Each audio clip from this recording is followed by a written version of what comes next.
En este capítulo 21 de Lucas, habíamos ya iniciado los primeros cuatro versículos en el tema anterior, donde es la última semana del ministerio terrenal de Jesús. Está en el templo enseñando de día a los discípulos y en general a todo el pueblo judío ahí en el templo. Pero ahora en esta ocasión comienza a hablar acerca del fin de los tiempos. Y en especial va a abordar esta arista de la destrucción de Jerusalén, de la retribución de la cual había profetizado en los profetas menores. Así es que va a hablar de esto el tema, y es un tema muy emocionante, ¿estás de acuerdo? Es un tema paralelo a Mateo 24. ¿Quién no ha leído Mateo 24, verdad? Y hay muchas preguntas, hay muchas incógnitas, hay mucha dirección a través de estos textos. Así es que vamos a ir leyéndolo y vamos a ir desmenuzando el texto. Dice en el capítulo 21 de Lucas, en el verso 5.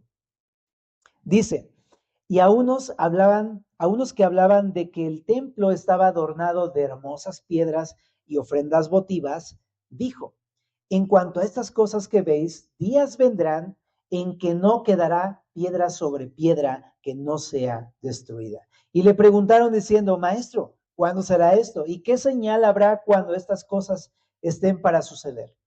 Él entonces dijo, mirad que no seáis engañados, porque vendrán muchos en mi nombre diciendo, yo soy el Cristo, y el tiempo está cerca, mas no vayáis en pos de ellos. Entonces, esta sección que vamos a comenzar a leer, familia, del verso número 8 hasta el verso número 24, tienen un doble enfoque. Tienen un carácter histórico, pero a la vez tienen un carácter profético a largo plazo, a futuro.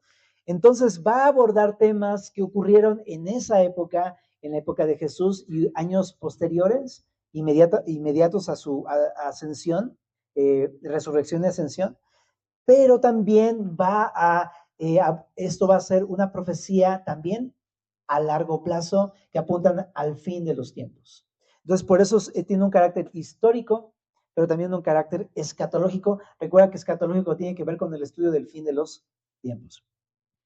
Bueno, entonces, en el verso 8, comienza simplemente, bueno, en el verso 6 comienza diciéndoles algo respecto del templo. Ellos llegan, están en el templo con Jesús y todos están pues viendo la maravillosa construcción que habían hecho. Esta construcción del templo la hizo Herodes realmente, aunque inicialmente la había hecho Salomón, ¿verdad? En el libro de Reyes, pero realmente esto se destruyó, ¿verdad? Y después Herodes en su época lo reconstruyó y entonces hizo del templo una obra de arte. Herodes tenía esta visión, entonces él construyó el templo para pues poder estar bien con el pueblo judío y que no se alborotara y pudieran armar una sedición, y a eso a él le interesaba políticamente, pero hizo una maravilla, ¿no? Algunos historiadores, arqueólogos, comentan que era demasiado maravilloso el templo. Primeramente había una base, que es lo que se conoce el día de hoy como el monte del templo, que es una base que construyó y la amplió y es enorme esta base. Y sobre la base estaba ya como tal la construcción del templo. Ya de entrada, cuando vas a Jerusalén y ves la base del templo, hay unos monolitos gigantescos y dices, ¿what? O sea, ¿cómo le hicieron para llevarlos allí? La ingeniería, los cortes, la perfección de todo eso es impresionante, ¿verdad? Te quedas muy asombrado. Pero dicen también que lo que existió del templo era realmente maravilloso. Las piedras, la labranza de las piedras tenían recubiertas de oro, habían unas que eran de marfil, y dice que de lejos era una cosa totalmente impresionante, nunca se había visto cosas así. Entonces, todos estaban viendo el templo y estaban diciendo, wow, las piedras, y mira los adornos y todo esto. Y Jesús va a dar una enseñanza acerca de eso. Y lo primero que dice es que en cuanto a estas cosas que veis, días vendrán en que no quedará piedra sobre piedra. Está diciendo que todo eso, así como es hermoso, va a ser destruido. Entonces, en esta sección va a hablar acerca de precisamente cuándo y qué señal habrá cuando estas cosas estén por suceder. Son dos preguntas que Jesús va a estar respondiendo en todo este pasaje. Entonces, en el verso 8 comienza diciendo, mirad que no seáis engañados porque vendrán muchos en mi nombre diciendo yo soy el Cristo y el tiempo está cerca, mas no vayáis en pos de ellos. Bueno, aquí en esa sección, antes de ya comenzar a hablar de cuándo ocurrirá, empieza a hablar acerca de las señales que van a ver cuando esas cosas estén por suceder. Ajá. Entonces, empieza hablando primeramente del 8 al 11 acerca de señales que van a ocurrir de manera inmediata. Uh-huh. Y va a hablar acerca de todo este tema que estamos ya abordando, ¿no? De falsos cristos, y va a hablar acerca de otros temas, acá abajo, que van a ocurrir antes del año 70. Pero todas estas cosas van a concluir en el año 70 después de Cristo con la invasión con el asedio del emperador Tito, el emperador de Roma, el cual más adelante, en el año 70, va a destruir Jerusalén y va a destruir el templo, de hecho. Entonces, primero comienza diciendo, ¿no? Miren que no sean engañados, van a venir falsos cristos. Y esto en esa época sucedió. De hecho, en Hechos 5, ¿no? En el relato del libro de los Hechos, se nombran al menos dos falsos cristos que se levantaron. Uno se llamaba Teudas y otro se llamaba Judas el Galileo. Pero también dice que ellos pues murieron. Entonces, así solamente son dos ejemplos, pero hay varios más que se levantaron en esa época. Entonces les dice, hey, si alguien viene diciendo yo soy el Cristo, no te dejes ser engañado, porque no es cierto, ¿ok? Y eso es algo importante porque más adelante en el verso número 27 habla de la forma en que vendría Jesús de vuelta y no es de esta forma en cómo vinieron Teudas y Judas el Galileo. La llegada de Jesús por segunda ocasión iba a ser llena de poder y gran gloria. Iba a ser de una manera demasiado evidente. Entonces no había manera de equivocarse. Entonces les dice, no sean engañados por tanto. Okay, y también les dice el tiempo, y si les dicen el tiempo está cerca, esa traducción en otras versiones creo que se entiende mejor, pero lo que está diciendo es, si les dicen ya ha llegado el tiempo, ¿no? Del regreso de Jesús, no le crean. ¿Okay? Eso es lo que está diciendo. Dice, no vayan en pos de ellos, o sea, no los sigan, no se conviertan en sus discípulos. Eso es lo que les está advirtiendo. Entonces aquí hay una primera instrucción de Jesús. Le dice, no vayan en pos de ellos. Ahora te decía, así como esta profecía es de carácter histórico inmediato, apunta a la escatología, al fin de los tiempos. Y precisamente esto habla también de en un futuro, ¿no? Sucedió parcialmente en la época de Jesús, años después, pero más adelante también va a suceder esto. Cuando Jesús regrese en el fin de los tiempos, se van a levantar muchas personas diciendo ser el Mesías.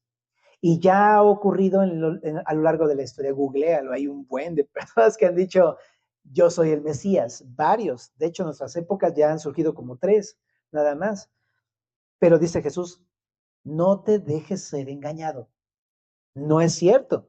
Cuando Jesús venga, en realidad va a ser de una manera poderosa y en gran gloria. Entonces, no va a ser algo oculto o difícil de ver. Todo mundo va a entender cuando Jesús regrese. Es que no escuches a personas que dicen yo soy el Mesías, ¿ok? Bueno, en el verso número 9 dice, y cuando oigáis de guerras y de sediciones, no os alarméis porque es necesario que estas cosas acontezcan primero. Pero el fin no será inmediatamente. Entonces les dijo, se levantará nación contra nación y reino contra reino y habrá grandes terremotos y en diferentes lugares hambres y pestilencias y habrá terror y grandes señales del cielo. Entonces, primeramente empieza diciendo, no le hagas caso a los falsos cristos y se lo dice a los discípulos. Pero en segundo lugar le dice, cuando oigas de guerra y de sediciones, no te alarmes. Y la instrucción de Jesús es bien clara, no tengas miedo, no te dejes dominar por el pánico, no te dejes atemorizar por estas cosas. Y en esa época de Jesús hubo esto, hubo guerras, ¿verdad? Ya de por sí, en esa época había muchas sediciones y levantamientos en esa época. Por ejemplo, el grupo de los celotes no son los celotes que te venden aquí en la esquina, sino que este es un grupo político judío que era de extrema derecha de los judíos y que ellos estaban en contra del imperio romano. Entonces, todo el tiempo había sediciones entre celotes y romanos, todo el tiempo. Y había varios grupos que tenían sediciones en esta época y guerras. Entonces, pero les dice, van a haber guerras y sediciones, pero no te llenes de pánico, no, que no domine el miedo en ti, les dice a los discípulos, ¿verdad?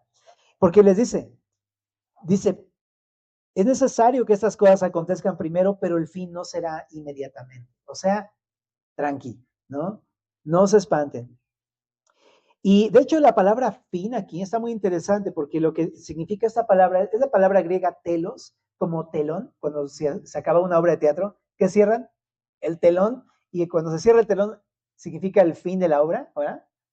Bueno, lo que está diciendo es cuando pasen estas guerras y sediciones no va a ser el fin de la historia, no va a ser el fin de los tiempos, ¿ok? Más adelante se van a desarrollar más cosas. Y sí, después del año 70, por supuesto, iban a pasar 2 milenios, aunque ellos no lo sabían, y luego vendría el fin de los tiempos más adelante. Y por cierto que el día de hoy también todavía no ocurre. El día de hoy también ha habido guerras, ¿verdad? Ha habido sediciones y vaya que sí, desde la Primera Guerra Mundial, ¿verdad? Se ha desencadenado una ola de guerras y de muchas rebeliones y revoluciones y levantamientos por todos lados. Pero dice aquí el Señor, pero no te alarmes, todavía no es el telos, todavía no se cierra la obra final, ¿ok? Ahora, es muy interesante que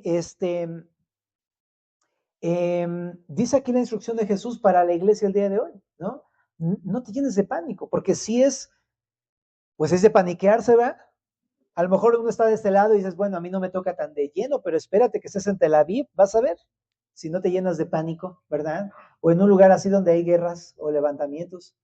Y dice aquí el Señor que no te domine el miedo, ¿no? Generalmente cuando nos domina el miedo tomamos muy malas decisiones, ¿verdad?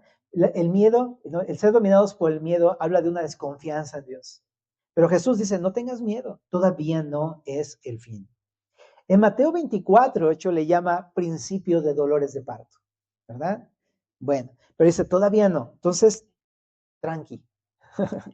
Bueno, también dice en el verso 10, se levantará nación contra nación, reino contra reino. Eso lo hemos visto. O sea, todo lo que está pasando el día de hoy es más que evidente. Eso no había pasado hace 30 años. O sea, eso es impresionante. Todo estaba muy tranquilo, ¿no? Entre comillas. Porque había Primera Guerra Mundial, ya hubo un holocausto, etcétera. Pero no había esto. Y el día de hoy vemos guerras por todos lados. Nación contra nación y reino contra reino. Pues ya estamos en esto, principios de dolores. También dice en el verso 11, habrá grandes terremotos y en diferentes lugares hambres, pestilencias, terror y grandes señales del cielo. En aquel entonces, en la época de Jesús, eso también sucedió. Hubo un terremoto muy importante que registró la historia, de un gran terremoto en la época posterior a la resurrección. Ajá. Y también, eso fue en Roma, un gran terremoto. También hubieron hambres en aquella época, una de las cuales está registrada en la Biblia en Hechos 11. El profeta Agabo predijo un hambre en Jerusalén. Entonces también ha sucedido cosas así en el pasado. Pestilencias, por supuesto, nada más conocemos la lepra, pero hubieron pestes en aquella época también. Y también terror y grandes señales sucedieron en esa época. Terror probablemente hable de lo que pasó en Pompeya, es súper conocido. Reventó el volcán, incineró toda la ciudad de Pompeya, ¿no? Y también los grandes señales del cielo, algunos piensan que habla de eclipses y manifestaciones celestiales en aquel tiempo, astronómicas. Entonces, sucedió en el pasado. Pero te decía, esta profecía tiene un carácter histórico a corto plazo, pero tiene un carácter escatológico. Y apunta a que en el fin de los tiempos, cuando regrese Jesús precisamente, también se habría de levantar nación contra nación, lo que estamos platicando ahorita, va a haber grandes terremotos, y si tú dices, ¿en serio? No, hombre, no me digas. Esta palabra grandes terremotos en griego es megasismos, ¿te suena? O sea, hay por todos lados, acaba de pasar uno en Japón apenas esta semana. Entonces, todo el tiempo estamos ya viendo esto que no sucedía antes. Está ocurriendo cada vez más recurrentemente como dolores de parto. Y no solamente terremotos, hambres. O sea, todo lo que está pasando en Nigeria y todo este asunto en varios lugares, la India, es tremendo. Hambres. También pestilencias. O sea, acabamos de pasar una pandemia penitas a la vuelta de la esquina, ¿verdad? Y estuvo gacho. ¿Ah? todo difícil. Y así hay varias, ¿no? Han habido recurrentemente varias pestes. Gracias a Dios no nos ha tocado otra pandemia, pero epidemias ha habido muchas en estas épocas. Ahora también, bueno, ahorita por ejemplo el sarampión que brotó, por ejemplo. Ahora, también grandes señales de, bueno, terror, ¿no? Habla de cosas que van a ser también igual a lo mejor de la naturaleza que ocurren, y sí, ha habido tsunamis, ha habido un chorro de cosas. Y señales del cielo igual, lo googleas y bueno, hay muchas que son muy falsas, ¿verdad? Pero hay unas que realmente parecen, dices, órale, esto sí se ve, ¿no? Los eclipses, ¿qué me dices de la luna roja que apenas apareció? Que se veían 4 lunas, dices, ¿qué onda con esto? ¿Verdad? Bueno, entonces, definitivamente que esto debe apuntar a los tiempos del fin como una antesala de la llegada de Jesús. Y eso lo estamos viendo el día de hoy. Bueno, entonces, ¿de esto qué podemos así como asentar? Hay 2 instrucciones de Jesús. No sigas a los falsos mesías y número 2, que no te domine el pánico. Que no panda el cúnico, como dicen por ahí. Verso número 12. Tenemos a nuestro Señor Jesús. Él es nuestra confianza. ¿Okay? Dice en el verso número 12, pero antes de todas estas cosas, pues interesante, ahora, como que echa un vistazo al futuro, pero dice, pero antes de estas cosas, ¿verdad? Habrían de pasar estas. Entonces, fíjate, os echarán mano y os perseguirán y os entregarán a las sinagogas y a las cárceles y seréis llevados ante reyes y ante gobernadores por causa de mi nombre. Y esto será ocasión para dar testimonio. Proponed en vuestros corazones no pensar antes cómo habéis de responder en vuestra defensa, porque yo os daré palabra y sabiduría, la cual no podrán resistir ni contradecir todos los que se opongan. Mas seréis entregados aún por vuestros padres y hermanos y parientes y amigos, y matarán a algunos de vosotros, y seréis aborrecidos de todos, habla de todo el mundo, por causa de mi nombre. Pero ni un cabello de vuestra cabeza perecerá. Con vuestra paciencia ganaréis vuestras almas. Entonces, en esta segunda sección habla que en aquella época, en época de Jesús, después de resucitar, ¿no? Antes de la destrucción de Jerusalén por el Imperio Romano en el año 70 habrían de ocurrir estas cosas, primeramente, hablando históricamente. Sí, los cristianos fueron perseguidos, entregados y fueron llevados ante reyes y gobernadores, los metieron a la cárcel, todo eso lo hemos visto. Una muestra de esto en la Biblia es el libro de los Hechos. Por ejemplo, vemos cómo los cristianos fueron perseguidos, tuvieron que huir a muchos lados, ¿verdad? Pero también Pablo es un gran ejemplo de esto, ¿verdad? Pablo fue perseguido por estar predicando el evangelio, por ser nada más cristiano, simplemente por eso, ¿verdad? Y vemos cómo lo apedrearon en Listra y lo persiguieron para todos lados ahí en Asia, y se iba para allá y lo perseguían, lo querían matar en todos lados. Y así a los discípulos también. Pero también muestra cómo ellos habrían de ser perseguidos, pero esto les daría ocasión para testificar de Jesús. Y eso lo vemos también en Pablo, por ejemplo. Pablo fue llevado ante precisamente reyes y gobernantes. Fue llevado ante Félix, Festo, el rey Agripa, ¿verdad? Y de igual manera así todos los creyentes en aquella ocasión. Pero les dice a los cristianos, hey, no se preocupen, no estén pensando, no estén proponiéndose en su corazón que van a responder, porque yo les voy a dar palabra de sabiduría. Entonces vemos, por ejemplo, que cuando agarraban a Pablo y lo cuestionaban y lo llevaban al juzgado, Dios le daba palabra de sabiduría. Entonces no tenía por qué preocuparse, porque Dios estaba con él. Entonces es lo que les dicen, ni se preocupen, yo voy a ayudarlos, ¿no? La palabra de sabiduría es uno de estos energemas que vemos en Corintios 12, ¿no? Que habla acerca de la sabiduría de Dios dada al creyente, ¿no? Para que supieran cómo responder. Y es superior, de modo que no iban a poder ni resistirles ni contradecirles. Y en el verso 16, ahí da un giro también porque dice, hey, no te va a entregar ni perseguir un extraño. Tu propia familia te va a entregar y te va a perseguir, ¿ok? Y dice, y algunos te van a matar. Familia, que iba a matar a sus propios, a sus hijos, a sus padres, a sus hermanos, que son cristianos. Qué fuerte es esto, ¿verdad? Y Jesús se los advirtió, ¿no? Que iban a haber persecuciones, que iban a haber, los mismos familiares los iban a entregar, iban a ser momentos realmente difíciles. Y dice ahí en el verso número 17, van a ser odiados, aborrecidos por todo el mundo por causa de mi nombre. Por el simple hecho de ser cristianos o de enseñar la palabra o de predicar el evangelio, iban a ser perseguidos en esa época, ¿no? Entonces, algo que yo aprendo de esto es, familia, eso lo hablaba de esta época, pero te decía que apunta al fin de los tiempos. En el fin de los tiempos se va a caracterizar precisamente porque la comunidad cristiana va a ser cada vez más perseguida, va a ser más entregada, llevada a las cárceles ante gobernadores y reyes, ¿no? Ante presidentes. Y es algo que va a culminar cuando llegue este periodo del que habla Daniel 9, la gran tribulación, ¿verdad? La última semana de Daniel. Pero es algo que ya empezamos a ver. O sea, no estamos en la gran tribulación, creo. Yo creo que no. Pero ya están habiendo ya rasgos que apuntan que esto ya está muy cerca. El día de hoy la iglesia está perseguida ya en varios lados.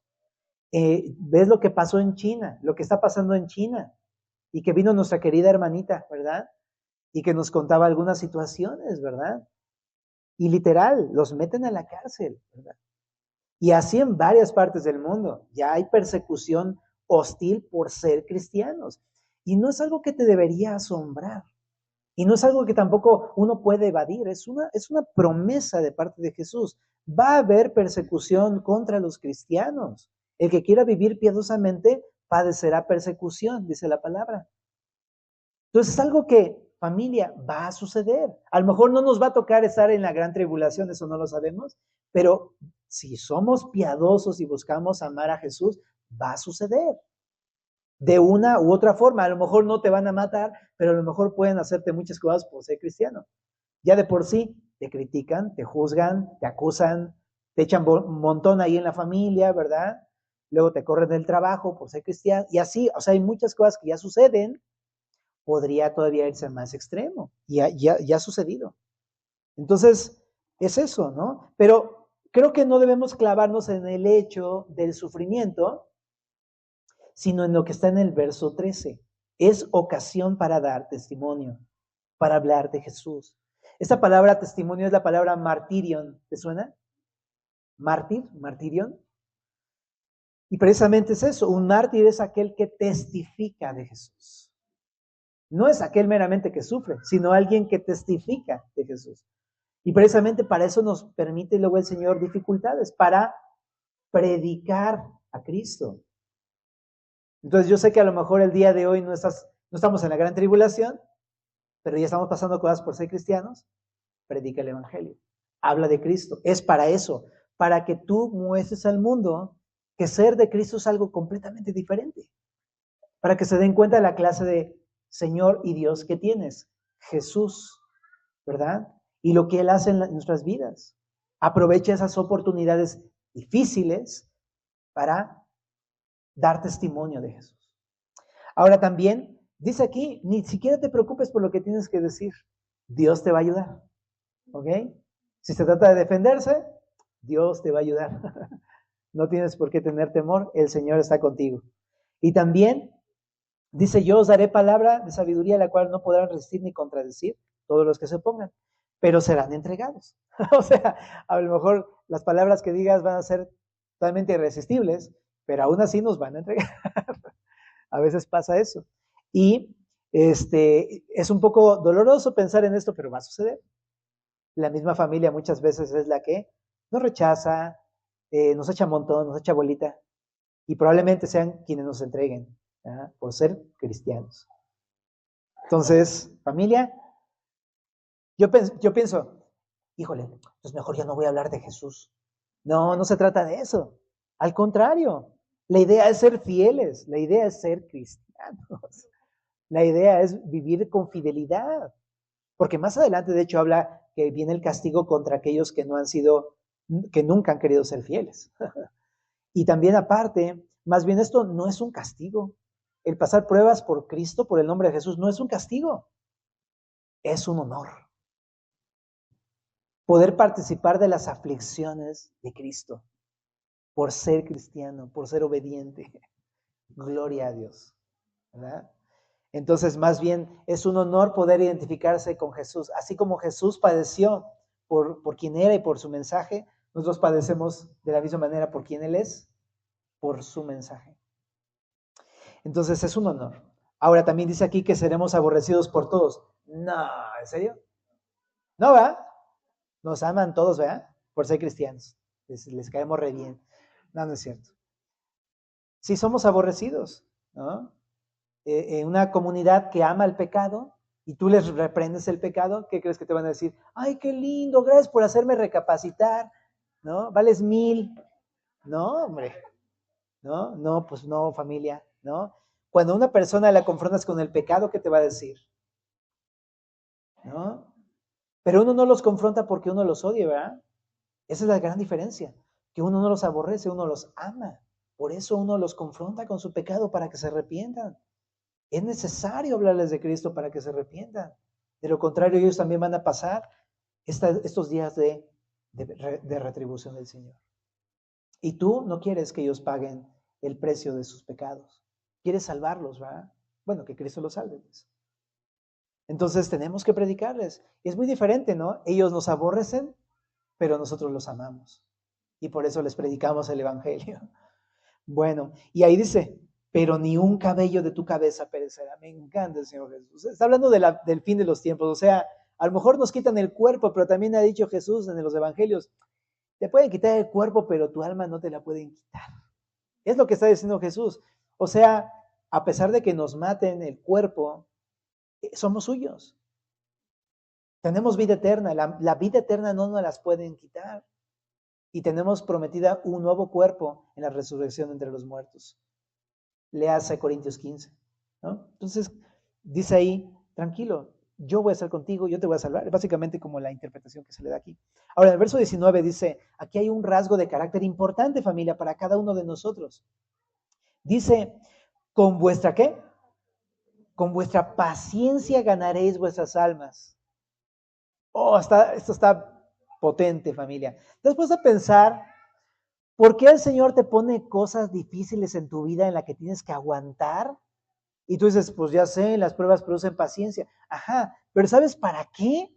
Para que cuando lleguen estos momentos difíciles de persecución, puedas soportar las pruebas. Por eso te pone pruebas así de este tipo, a lo mejor sí difíciles, pero no tanto como aquellas, para que puedas estar preparado para ese momento. Y ahora me doy cuenta qué valiosa es la paciencia. A nadie nos gusta ser pacientes y aprender paciencia. O sea, vamos a aprender paciencia. No, o sea, no pasa eso, ¿verdad, familia? Pero me doy cuenta qué valiosa es, porque en ese momento la voy a necesitar. Y si yo no tengo forjado mi carácter de paciencia, entonces no voy a poder en los momentos de prueba. Voy a negar a Jesús, voy a abandonar la fe. Necesito aprender paciencia. Esta palabra es la palabra hipomoní en griego, que significa aguantar debajo. O sea, aguante. Es lo que dice Jesús, el aguante, el soportar aflicciones con paciencia durante un buen rato. Esto habla de ese carácter. Me pongo a pensar en Jesús, claro, Jesús hizo eso, ¿verdad? Él cargó nuestros pecados, Él cargó la cruz. Y es lo mismo, es aprender a aguantar la presión, aprender a aguantar la aflicción, confiando en Jesús, obedeciendo al Señor. Eso es paciencia. No dejando de hacer lo que Dios nos pide, sino haciendo la voluntad de Dios a pesar de la presión y de la carga y de las dificultades. Eso es paciencia. Entonces yo lo que te quiero decir es, el día de hoy seguramente estás pasando por algo, seguramente. Aprovecha esas oportunidades para aprender un carácter paciente, porque lo vamos a necesitar. Ok, vamos ahora al verso número 20. Estamos hablando de toda esa sección en la que todavía está hablando de un carácter histórico a corto plazo, pero también un carácter escatológico a largo plazo. Verso 20 dice, pero cuando viereis en Jerusalén rodeada de ejércitos, sabed entonces que su destrucción ha llegado. Entonces los que están en Judea huyan a los montes, y los que en medio de ella váyanse, y los que estén en los campos no entren en ella, porque estos son días de retribución. Subraya esta parte, días de retribución, para que se cumplan todas las cosas que están escritas. Mas hay de las que estén encintas y de las que críen en aquellos días, es decir, de las que estén amamantando un bebé. porque habrá gran calamidad en la tierra e ira sobre este pueblo, y caerán a filo de espada y serán llevados cautivos a todas las naciones, y Jerusalén será hollada por los gentiles, pisoteada por los gentiles, hasta que los tiempos de los gentiles se cumplan. Entonces, a corto plazo, este pasaje está hablando del asedio en el año 70 después de Cristo por Tito el emperador. En esta época, desde el 68, me parece que comenzó el sitio de los romanos contra Jerusalén, ¿verdad? Y ahí fue tan terrible este sitio, ya lo hablamos, que hasta los mismos ciudadanos de Jerusalén se comían a sus hijos del hambre que existió por el sitio de Jerusalén. Los rodearon ejércitos. Estuvo terrible eso, ¿sabes? Entonces, les está advirtiendo a los cristianos, discípulos, que cuando vean que Jerusalén fuera rodeada, ellos tenían que escaparse lo más pronto posible porque entonces iba a venir el castigo sobre el pueblo. Y sabes, Eusebio, el historiador, comenta esto. Dice que en aquel tiempo, como los cristianos creían en Jesús, ¿verdad? Los discípulos, cuando vieron que el ejército romano venía sobre ellos, salieron corriendo y se fueron al Jordán y no murieron en el sitio. Porque creyeron en el Señor, ¿sabes? Fueron librados del castigo en ese tiempo. Muy interesante, ¿verdad? Pero los judíos que no creían en Jesús se quedaron ahí porque pensaban que el Mesías habría de llegar y precisamente iba a haber un escenario similar. Murieron todos ahí. 1.100.000 judíos murieron en ese asedio y 97.000 judíos fueron expatriados y llevados esclavos. Imagínate. O sea, si ha habido masacres y desastres en la historia, ese sitio de Jerusalén del 70. Okay, está tremendo. Ahora, en ese sentido, eso ocurrió en el año 70, ¿no? Y le decía que huyeran, ¿verdad? Y dice que en estos días iban a ser días de retribución. Esta frase, días de retribución, es sumamente importante. Habla de lo que decía Oseas en el capítulo 9, verso 7. Que como el pueblo fue insistentemente rebelde y no fueron fieles al pacto, vendría el castigo de Dios sobre el pueblo. Y exactamente en este año 70 se cumplió parcialmente esta profecía, porque ellos nunca quisieron obedecer al pacto de Dios. ¿Okay? Ok, y también habla de las encintas, ¿verdad? De las que críen, todos iban a morir. Y dice en el verso número 24, que iban a ser llevados cautivos a todas las naciones, y eso sucedió. Después del 70 todos fueron esparcidos por todo el planeta, ¿verdad? Y ahí es donde todos los judíos salieron para todos los lados del mundo, ¿verdad? Y eso es lo que sucedió. Por eso hay judíos aquí en Mazarik, ¿verdad? Y así. Y duró dos milenios esto, ¿verdad? Y en todo este tiempo dice aquí que los gentiles iban a pisotear la Tierra Santa. Y sí, los romanos precisamente pisotearon esa Tierra Santa en aquel tiempo, ¿verdad? Destruyeron el templo y invadieron todo ahí esa zona. Y después surgió más adelante el Imperio Otomano, que duró muchos siglos, el Imperio Otomano, y estuvo literalmente pisoteando la Tierra Santa, ¿verdad? Menospreciándola. Y de hecho, hasta apenas hace poco, en 1900 y algo, fue cuando el Imperio Otomano se vino abajo, no por los judíos, sino por los cristianos, ¿verdad? Porque la predicación del Evangelio, pues, le abrió los ojos a muchas personas, ¿verdad? Bueno, y se acabó el Imperio Otomano, pero me refiero a que tantos siglos en los cuales la Tierra Santa fue hollada. Y dice aquí, hasta que los tiempos de los gentiles se cumplan, ¿no? Entonces, iba a haber un momento en la historia, esto habla de algo futuro, ¿no? En el que por fin la Tierra Santa habría de ser pisoteada por los gentiles, ¿ok? Y esto habla del fin de los tiempos. Pero piénsalo, en 1948, los judíos regresaron a Jerusalén, a Israel, la tierra que no es Palestina y que es judía porque Dios se las entregó, ¿ok? Y ellos empezaron otra vez a ocupar la Tierra Santa. Y entonces estamos viendo con nuestros propios ojos que comienza a cumplirse este tiempo del que habla en el verso 24. Los tiempos de los gentiles están terminando. Y falta poco, familia, para que la tierra pase a ser totalmente posesión de Israel. O sea, estamos a nada de que comience el fin de los tiempos. Por eso muchos de los comentaristas, teólogos y historiadores y demás piensan que entre el verso 24 y el verso 25, ahí es donde estamos. Si quieres ponle un punto, ponle ahí. Usted está aquí. Ahí está usted situado en este punto entre el verso 24 y 25. Y precisamente estamos a punto de empezar lo que Daniel 9 le llama la semana 70 de Daniel. ¿Ok? Estamos a punto de empezar en esta era de la que habla Jesús, del fin de los tiempos. Familia, ¿cómo te explico? ¿Cómo te explico? Estamos siendo expectantes de esto. Ahora Jesús en la siguiente sección nos va a dar instrucciones de qué hacer, por lo tanto, ¿no? Pero sí te quiero decir algo entonces. ¿Cuál es aquí, creo que el punto de toda esta sección para nosotros?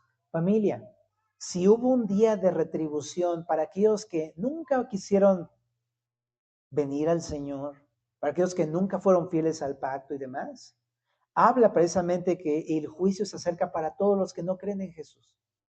Y para todos los que no creen que Jesús va a venir a reinar, para todos los que no comiencen a mostrar frutos en sus vidas, familia, es tiempo de despertar del sueño. Y es tiempo de empezar a entender que estamos a la vuelta, ¿ok? Y que los tiempos de los gentiles están terminando. La época de la iglesia, de la cual habla Apocalipsis 2 y 3, estamos ya terminando esto. Entonces necesitamos aprender, entender que si ya se están viendo estas cosas, está a punto de suceder. Verso 25. Del verso 25 al verso 28 cambia el carácter de la profecía, porque ahora las cosas que vamos a comenzar a leer ya no se cumplieron en el año 70. Esas todavía no tienen cumplimiento. Todas estas apuntan al fin de los tiempos, precisamente al regreso de Jesús, la semana 70 de Daniel. ¿Ok? Entonces, agárrate. Verso 25. Entonces habrá señales en el sol, en la luna y en las estrellas, y en la tierra angustia de las gentes, confundidas a causa del bramido del mar y de las olas, desfalleciendo los hombres por el temor y la expectación de las cosas que sobrevendrán en la tierra, porque las potencias de los cielos serán conmovidas. Entonces verán al Hijo del Hombre que vendrá en una nube con poder y gran gloria. Cuando estas cosas comiencen a suceder, erguíos y levantad vuestra cabeza, porque vuestra redención está cerca. Lucas no se mete en los detalles de Mateo 24. ¿Okay? Lucas se metió más en el detalle de la destrucción de Jerusalén y que eso es un tipo de los días de retribución en el fin de los tiempos. ¿Okay? Esa es la gran diferencia con Mateo. Pero aquí empieza hablando de qué es lo que va a suceder ya en el fin de los tiempos como tal. Y habla de varias señales completamente evidentes, ¿verdad? Estas señales son las que vemos en Apocalipsis precisamente, de cómo los cielos serán conmovidos, ¿verdad? Y habla de todos estos desastres que ocurren a partir de que se abren los sellos, que suenan las trompetas y que se derraman las copas de Apocalipsis. Léase en casa Apocalipsis, ¿verdad? Y todas estas señales son estas que están aquí en el verso 25, precisamente. Uh-huh. Y aquí Jesús va a empezar a responder cuándo suceden estas cosas. ¿Cuándo? Precisamente cuando se cumpla el tiempo de los gentiles. Ajá. En ese momento va a comenzar a ver todas las señales. Y dice que va a ser un tiempo realmente angustioso, ¿no? Y van a haber señales muy extrañas en el sol, en la luna y en las estrellas. Esas son cosas que todavía no ocurren. Ajá. Pero dice aquí que van a suceder. Uh-huh. Y dice que la gente va a estar muy confundida a causa del bramido del mar y de las olas. O sea, habla de un ruido muy extraño en el mar, habla de movimientos muy extraños en la marea. Van a empezar a suceder cosas así. De hecho, ya se están empezando a ver cosas así en el mar, muy raro, ¿no? Y también habla en el verso 26, cómo la gente se va a desmayar por el miedo y la expectación de lo que van a estar viendo. Entonces va a ser algo terrible. O sea, digo, cuando hay un terremoto o algo así, pues te llenas de pánico, ¿no? Precisamente, pues van a suceder cosas en las que la gente se va a llenar de pánico, se va a desmayar del terror. Entonces imagínate cómo van a ser las señales del fin de los tiempos. Uh-huh. Y dice aquí que sobrevendrán en la tierra porque las potencias de los cielos serán conmovidas. Esto parece ser lo que en Apocalipsis habla de toda esta, de cuando llueve fuego y azufre, ¿verdad? Y empieza a caer pues los astros del cielo sobre la tierra. En Apocalipsis lo dice. Entonces va a estar muy, muy feo este tiempo, o es un tiempo muy difícil. Y dice aquí que incluso las potencias de los cielos serán sacudidas o derribadas. Por eso habla así como de probablemente una lluvia de asteroides o quién sabe, algo, no sabemos exactamente qué es. Verso 27, pero dice, aquí está el punto central. El centro de todo esto no es el desastre, sino esto. Entonces verán al Hijo del Hombre que vendrá en una nube con gran poder y gloria. Esto solamente es la antesala, la antesala de la llegada de Jesús de vuelta a la tierra. Y es muy interesante porque le llama el Hijo del Hombre, es un título que solamente lo ocupa Daniel el profeta. Y es muy interesante que todo el tiempo nos lleva a Daniel 9, Daniel 7, los santos del Altísimo, etc., ¿no? Y en esta época va a venir el Hijo del Hombre, que es Jesús. Ya lo hemos dicho, no es que sea hijo de un hombre. Le llama Hijo del Hombre porque esta frase enfatiza su humanidad, pero no solamente fue hecho hombre. Él es Dios hecho hombre, ¿verdad? Él es Dios, pero se hizo como uno de nosotros. Pero habla de la divinidad de Jesús. Y dice que este Hijo de Hombre vendrá, por fin. ¿A qué viene? A instaurar su reino, a poner fin a la maldad, a dar los días de retribución, el castigo para todos aquellos que no crean en Él, para todos aquellos que no quieran pues responder a esta fe que Dios nos ha dado, ¿no? Y dice que vendrá en una nube, que me parece un dato muy interesante. Esto lo vemos en varias secciones, en Daniel 7:13, en Apocalipsis 1:7, en Tesalonicenses 4, donde habla acerca del rapto, ¿no? Esa sección habla de cómo Jesús precisamente va a llegar, pero se va a detener en las nubes, en los cielos, mientras abajo va a pasar el desastre. Y ahí es precisamente donde creemos que va a suceder el rapto. El rapto va a suceder precisamente antes del desastre. Y dice que seremos arrebatados juntamente con los que han resucitado en las nubes para recibir al Señor en las nubes. Le hace Tesalonicenses 4. Entonces, no sabemos exactamente cuándo va a ocurrir el rapto, pero sí sabemos que va a ocurrir antes del juicio. ¿Ok? Entonces, eso es algo que sí podemos abrazar, yo creo. Ahora aquí, en el verso número 28, dice, cuando veas estas cosas, ¿qué tiene uno que hacer? ¿Correr? ¿Huir? No. Para los santos de Jesús, esto no va a significar su destrucción. Esto va a significar su completa liberación. Esto va a significar su salvación, su rescate. Principalmente pienso que habla del pueblo judío, que ha sido asediado de estas maneras, pero también me imagino que habla de todos los cristianos, porque precisamente cuando veamos estas cosas, a las nubes con él, ¿verdad? Seremos libertados, seremos salvos. Él no nos ha escogido para ira, sino para alcanzar salvación, dice Tesalonicenses 5. Entonces, me encanta esto. Dice, ¿qué tiene uno que hacer? ¿Esconderse, enconcharse, cerrar los ojos? No, dice, párate, levanta la mirada, porque se ha acercado tu salvación. Entonces, esto no debe causarnos miedo, familia. ¿Qué debe causarnos? Esperanza. Él viene a librarnos, Él viene a salvarnos. Él nos va a sacar de un mundo que nos ha afligido, que nos ha perseguido, que ha hecho lo malo, y Él nos va a salvar en este momento. Por lo tanto, creo que nos debe llevar a, vamos con todo, Señor Jesús. De hecho, Jesús nunca fue tibio en su predicación, ha sido quizá la persona más extrema que existe en cuanto a la predicación. Él no vino a decir como, pues sí puedes estar conmigo, pero no tanto, llévatela relax. Él dice, entrégame tu corazón, hijo mío, ¿no? Anda en mis mandamientos, no te desvíes a izquierda y derecha, obedece todos mis mandamientos. Si a lo mejor es el momento en el que tú tienes que decidir ya por fin entregarle tu corazón de lleno a Cristo, es un buen momento para hacerlo, ¿no? Ahora, dice aquí en el verso número 29, ya vamos para el final, familia. También les dijo una parábola, mirad la higuera y todos los árboles. Cuando ya brotan viéndolo, sabéis por vosotros mismos que el verano está ya cerca. Así también vosotros, cuando veáis que suceden estas cosas, sabed que está cerca el reino de Dios. Esto ya es una enseñanza práctica para los discípulos. Y el día de hoy podemos aplicarlo esto de manera directa a nosotros.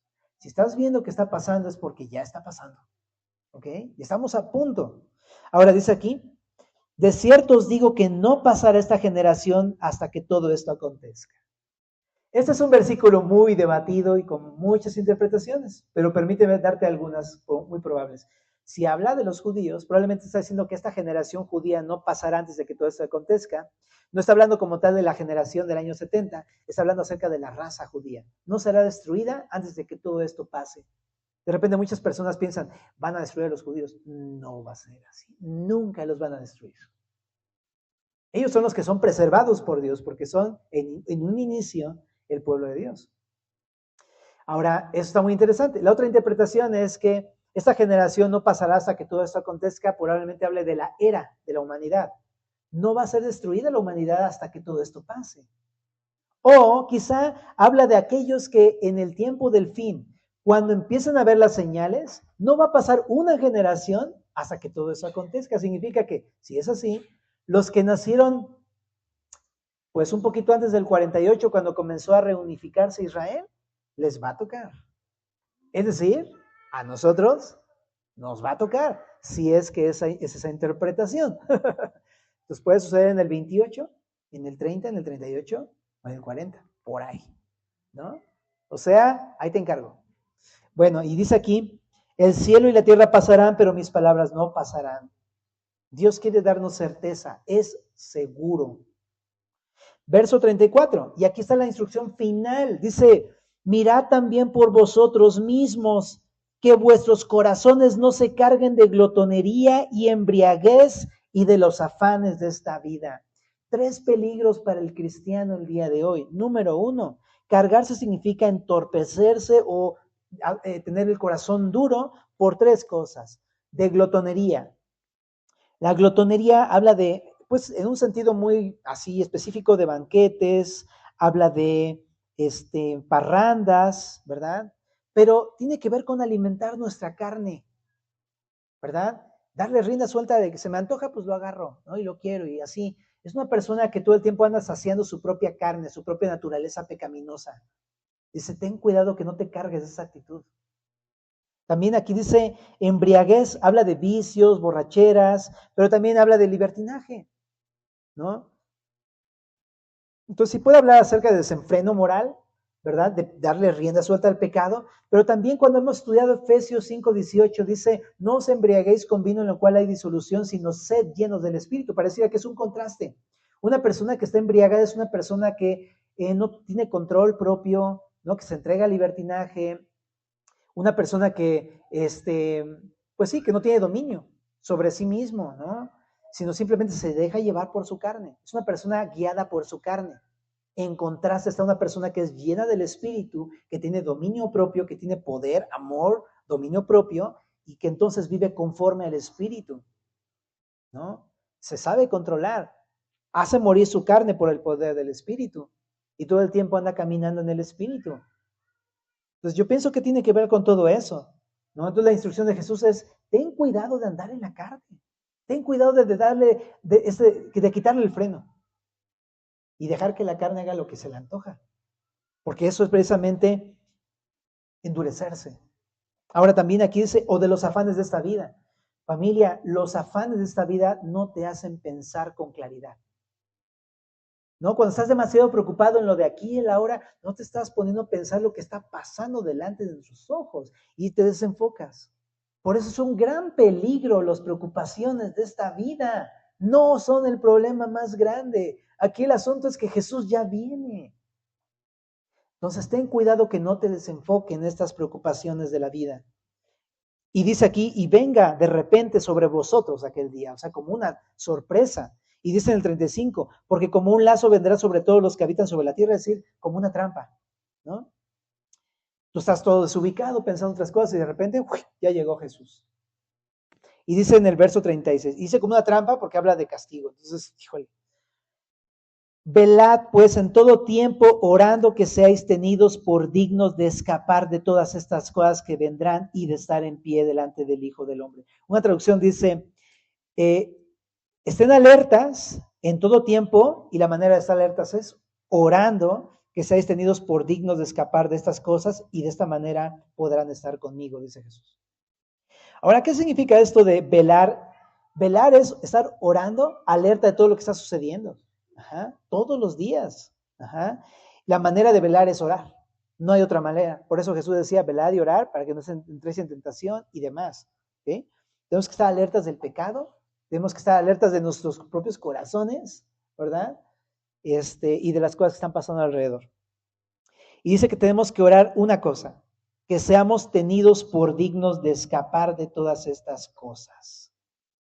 La palabra digno significa recibir fortaleza espiritual. Entonces yo entiendo que a través de la oración Dios nos da fortaleza y firmeza para soportar todo lo que ha de venir. Pero aquí dice también, para que seáis tenidos por dignos de escapar. Entonces yo entiendo que es una obra que solamente Jesús puede hacer si tú estás orando y velando. Pero una persona que me llama la atención, déjame decírtelo, ¿cómo te puedo decir más claramente? De repente da la impresión de que Jesús dice de que algunas personas podrían no ser tenidas por dignas de escapar, sino ser tenidas por dignas de pasar por ese momento. Hay un debate en torno a todo esto, ¿sabes? Un debate que yo ahorita en 2 minutos que nos faltan no te voy a decir. Pero sí veo que Jesús lo que sí nos enseña es que, ¿sabes? Haya esta posibilidad o no haya esta posibilidad, ¿qué importa? Lo que yo tengo que hacer es estar orando y velando. Y tengo que estar cuidando mi corazón y tengo que estar siendo fiel al Señor. Eso es lo que tengo que buscar, la fidelidad al Señor. Si lo estoy haciendo, no tengo por qué temer, ¿verdad? Pero creo de manera personal que puede existir esa posibilidad para aquellos que no viven conforme al Espíritu, sino conforme a la carne. Definitivamente. Bueno, y dice de estar en pie delante del Hijo del Hombre. Y al final simplemente termina diciendo que Jesús continuaba enseñando en el templo durante esta última semana de su ministerio terrenal, y en la noche se iba a dormir al huerto de los olivos, ¿verdad? Familia, hemos terminado nuestro estudio. Oramos para poder irnos a casita. Señor, te damos gracias por lo que tú nos has hablado, Señor, por las instrucciones, por la maravilla de que tú nos abres tu corazón y tus planes para que entendamos y veamos y sepamos cómo vivir el día de hoy. Por favor, mueve nuestros corazones para vivir fielmente, en obediencia, velando, orando. Señor, guárdanos de los engaños, Señor, ayúdanos a obedecerte, a mantenernos firmes, danos paciencia, Señor. Por favor, te lo suplicamos, Dios. Y te pedimos, Señor, si es tu voluntad, que seamos tenidos por dignos de escapar de todas estas cosas y presentarnos de pie delante del Hijo del Hombre cuando Él regrese, Señor. Te lo pedimos en el nombre de Jesús. Amén.